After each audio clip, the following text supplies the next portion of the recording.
Okay, hi everybody. Welcome back to Take Charge of Your Health. I'm Dr. Melissa Balizan, and today we're going to learn about, again, simple steps you can do to take care of your physical, mental, and emotional health. And today I have with me my friend Janet, and Janet is an expert in motivating, empowering people to be their best selves. So welcome, Janet. Thank you. Thank you for having me. I'm so excited. Yes, I'm so glad that you're here. So let's talk about how do you help people see what self-perception is? Well, a lot of times, we grow up, you know, we get these values and these core beliefs from either our parents or other people. And, you perceive yourself a lot of times in the way that you were brought up. So, for instance, if you were told that you were chunky, or if you were told that you weren't smart, or any other negative self-talk like that, you actually take on those beliefs and they become your self-perception. So when you look at yourself in the mirror and when you look at yourself, you actually take on those beliefs that were kind of thrown at you, whether they were true or not. Maybe you had a teacher tell you, oh, you know what, you shouldn't join the basketball team because you're not that good. So one person tells you something and you take that one thing and it becomes your core belief for the rest of your life. Not and what you don't think, because a lot of times we're fragile and we're growing up and we're taking in all this information, and what you don't see is that that's just one person's opinion. That does not mean that one person is not the expert on you. There's only you. You're unique. You have different traits and abilities. So you have to understand that sometimes that it impacts your whole life, and then all of a sudden now the rest of your life you're taking that belief, and it's your self-perception of yourself when you look in the mirror and when you see yourself. So it's really a sad thing that happens to a lot of us, but it's very prevalent. No, that's very true. And so let's help change our mindset. How can we change that so that we have a healthy self-perception versus and get rid of that subconscious belief of that negative? Yeah, so you have to go back to where did this start? Like, where did this belief that I have and this perception start? So I've coached a lot of my heart is with abused women. I've coached a lot of abusive women, and a lot of their self-perception is from what their abusers have told them. So you got to go back and look at the source. When did this start? And who was this person who told you this, and is there any validity, really? And so you have to go back to the source. Sometimes people have things that were said to them when they were little. Like, for instance, I'll take myself as an example. I was a chunky kid growing up, and I was always told, you need to lose weight, you need to lose weight, you need to lose weight. So it didn't matter how much weight I lost, I still looked at myself and saw that fat, chunky little girl. And even I became anorexic later in my teens. And even though I was skinny and I looked terrible, I looked in the mirror and I still saw that chunky little girl.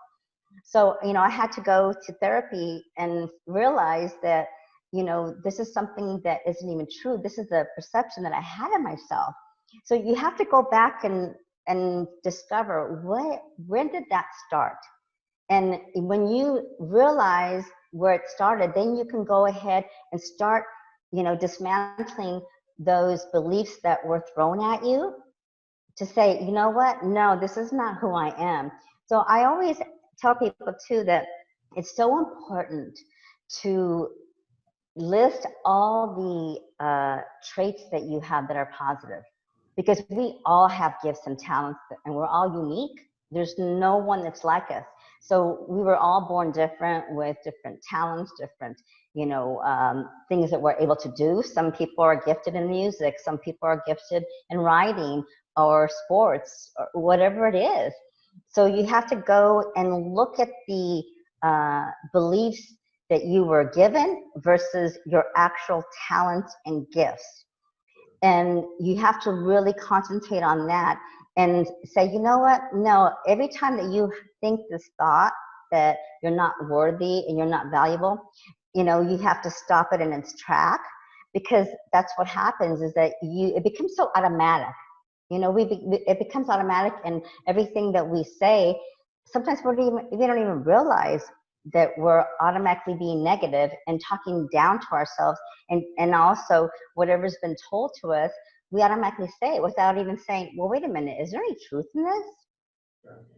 Right. That's so true. And we've programmed ourselves to be that way, which we want to overcome that. But so how to overcome that? Are there any signs that we could pick up on that might help us change and say, you know what? Oh, that is a negative thing. I need to switch that. Yeah. So, obviously, if you don't have a good self-perception, you're not going to be confident. So, like, I've had people that I coached that they were going on a job interview. They wanted to get a better paying job, but they really didn't feel worthy because of, past self-perceptions and things that, they took on these things that didn't even, apply to them.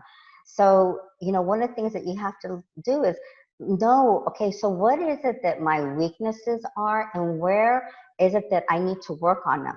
So you have to, like, if you write a piece of paper, so say for instance, you say, I'm, stupid, I'm not worthy to get this job.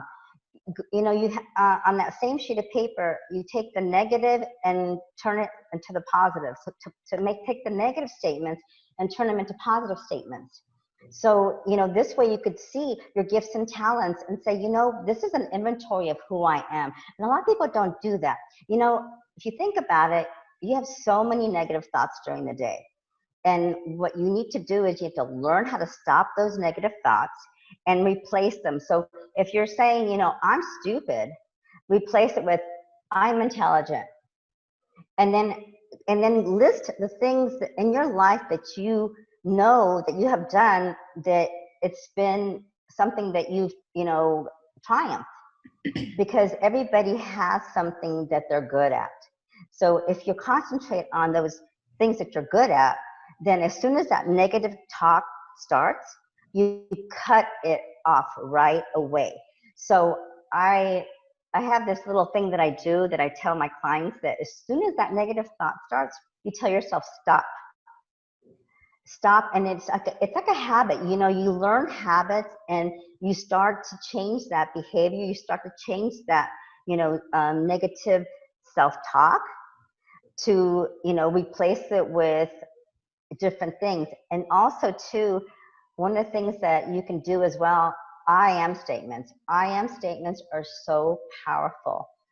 What I did with a client of mine, she came from an abusive background. I had her, I love Post-it notes, because you can put them everywhere. You can put them on your mirror, you can put them in your car, you can put them everywhere. So I had her write I am statements. And every time, and on her fridge, anytime that she turned around and looked, she had those positive I am statements. So to remind her, because a lot of times, when we get used to having that negative self-talk and that looking at ourselves in a negative self-perception, that it becomes so routine that it's automatic. So you have to change that. And it's like anything. You have to learn a new way of being. You have to learn a new way of talking. It's all about learning how to be a new person, so that you can change that self-perception. But it requires work, and you have to be able to be willing to do the work as well, not just give up and say, well, I've always been this way and I can't.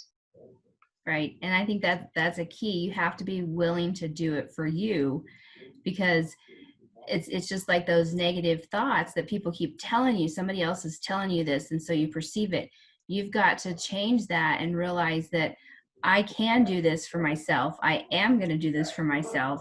And that's going to make a difference in your perception, and that's going to make a difference in your health. So, Yeah. Right? I mean, right, exactly. And too, a lot of times when people don't have a good self-perception themselves, or their value, they become people pleasers, and also they become doormats. And I've seen this time and time again. People don't know how to say no because they're so afraid of hurting other people's feelings. And one of the things that I say to people is, why is that other person, more valuable than you? Because you have value too.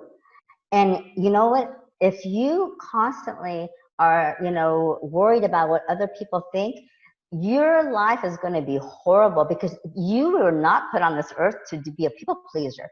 You can never, ever please anyone, because, everyone has different wants and needs. And your job wasn't to be on this earth to please every single person that you come into contact with. There's no way. You'll wear So yourself out. exactly. Yeah. And part of your self-preservation is taking care of yourself, Yeah.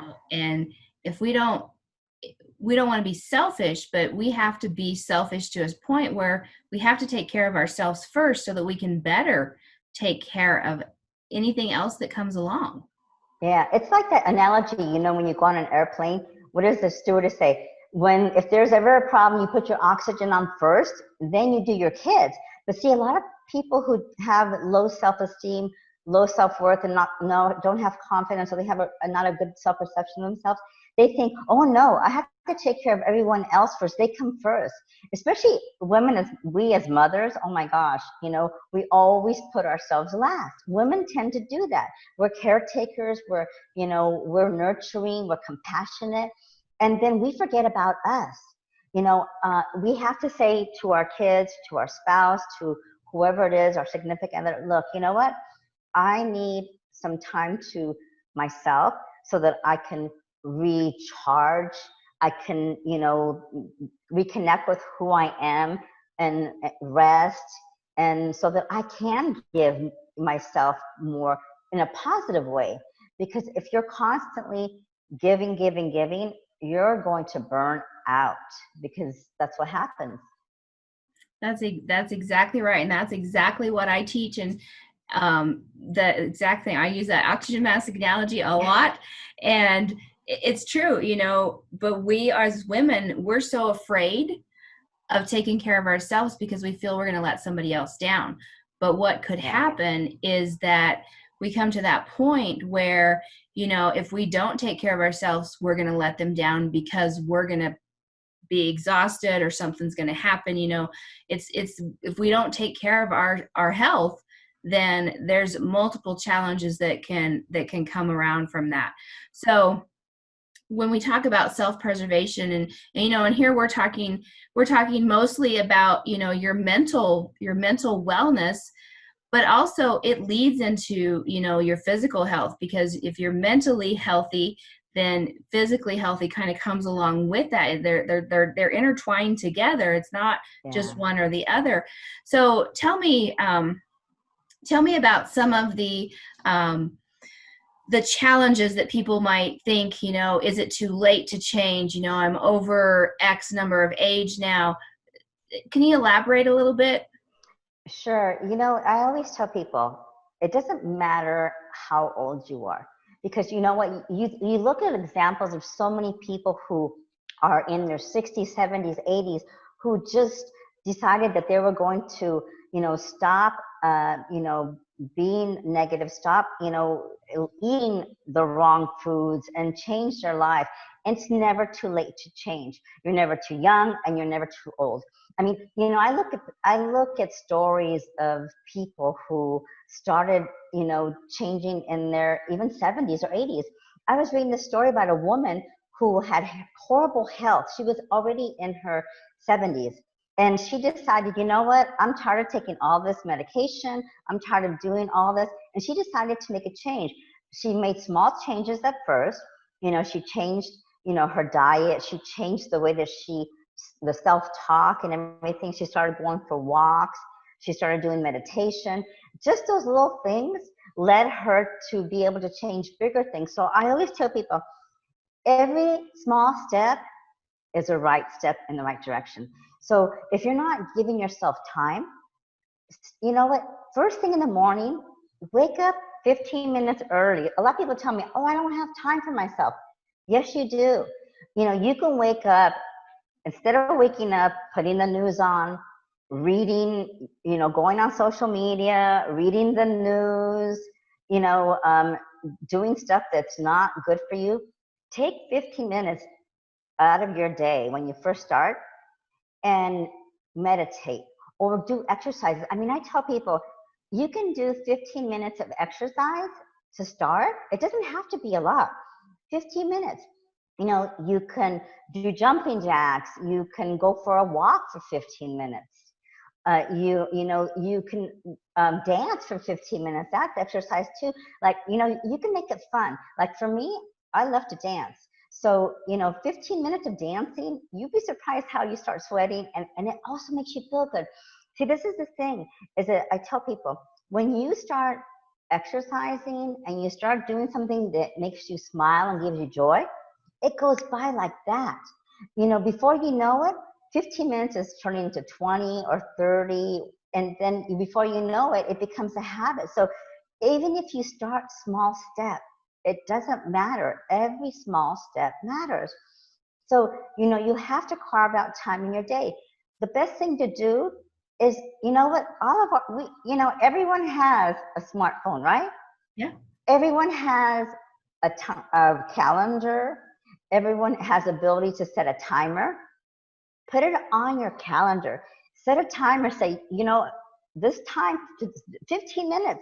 From this time to this time, I'm going to spend 15 minutes for myself, whether it's meditating, praying, exercising, reading something positive, you know, saying positive affirmations, whatever it is, that 15 minutes you can schedule in, and then, you know, make it a daily habit. And everyone has a break in their day, whether you're driving. You know, I tell people, best time to listen to I am affirmations. You can go on YouTube, Google I am affirmations.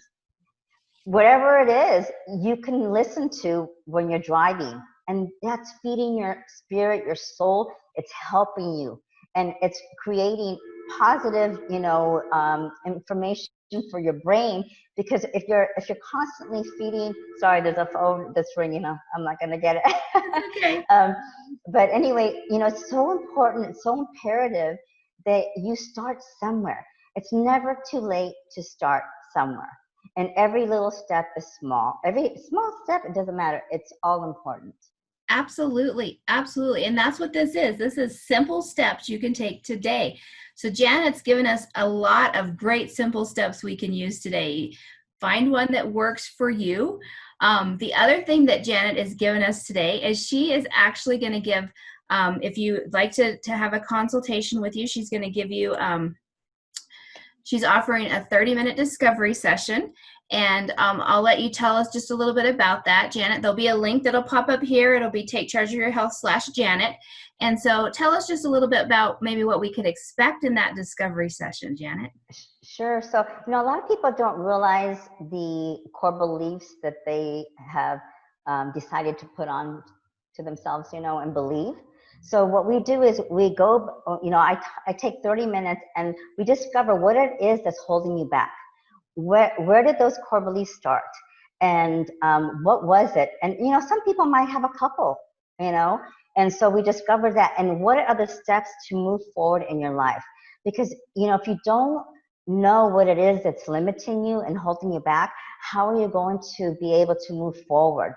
So it's so imperative that you discover that, and also to realize, okay, so what, you know, you have to ask yourself, what is it that I want to move forward? You know, and you know, everyone has a list of things they want to work on, but you know what's so important, not to get overwhelmed. Pick one thing that really is a big thing for you, and to work on that, you know, because we all have, you know, little things we can change in our life. But if there's one big thing that's hindering you from moving forward, then that's the thing that you have to work on. Because once you hit that, the smaller things are easy. But, you know, if you're constantly, you know, I have people who, they get to a certain level or a certain point in their life, and then they're scared to make that jump into the next level of their life to be successful, whether it's in relationships or job, or family, whatever it is. So discovering that is so key. Once you know that, and once you have a plan of action, then it's easier to tackle. So That's that's what we'll be discovering. that's wonderful. That's great. And that think of all of that value you're going to get from that little discovery session. So before we go, is there anything else that you'd like to mention today, Janet? Yeah, I just want to tell everyone that every single one of you has value. We all are unique, different. Don't ever compare yourself to anyone, because you know what? You can't. You cannot compare you to, this thumbprint has your fingerprint. We have each a different DNA. There's no two fingerprints alike. Even twins have different DNA and thumbprints. So you cannot compare yourself to anyone. So, don't look at someone else and say, you know what, I want to be like them. No, you are special. You are unique. You have different qualities and values that nobody else has. So that's what you need to concentrate on, because all of us have something special. All of us have unique gifts and talents. We were put on this earth to, explore that and realize what our gifts and talents are, so that we can share them with the world. So we can help this world shine better by us shining. So, be a light to shine. I love it. Be a light, and it says that in the Bible, let your light shine. So That's right. I love that. So that's been great. Thank you so much, Janet, for being with us today. Thank you, everybody, for joining us. If this is your first time, stay tuned. There'll be more tomorrow. Remember, come back, take charge of your health. Simple steps you can do today to take control. So thank you once again, Janet, and we'll talk to you later. And everybody, stay tuned for next time.